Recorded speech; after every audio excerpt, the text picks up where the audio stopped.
Good morning, folks. We've got some big stories to hit today, and many flow together quite perfectly. You're watching the last few days of sunspot sequences from SDO here. Let's start with our star over at spaceweathernews.com.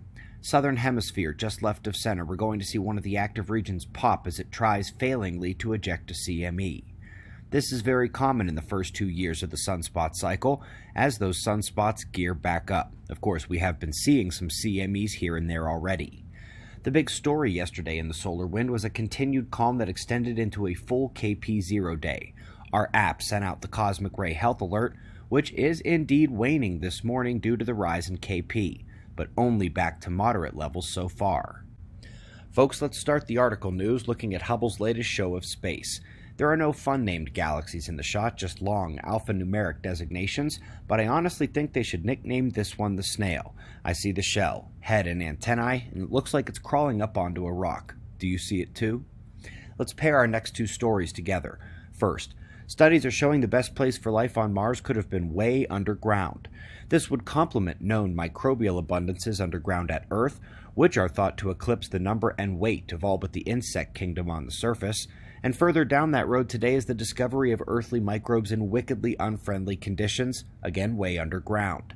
The team is absolutely correct in their extremophile designation of the microbes, and that they have implications for the kinds of life likely to be found on other planets, especially beneath the ground on planets where subterranean ice is known to exist today.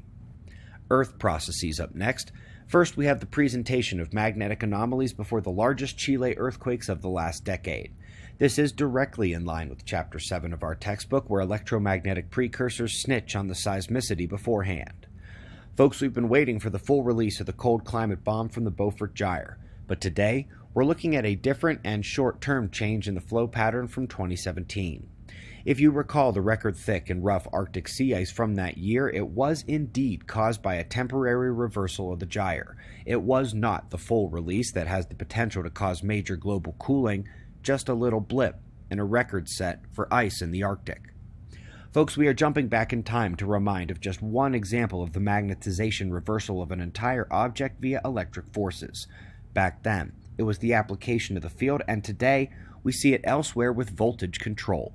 While these lab studies are mostly on thin films and tiny substances, it is the only way to simulate large-scale submersion of materials in alternate electric environments. For example, say the Sun and the planets were going to go through the galactic current sheet, the magnetic reversal of our galaxy and electric field shift. You might start to see planets reversing their magnetism, for example.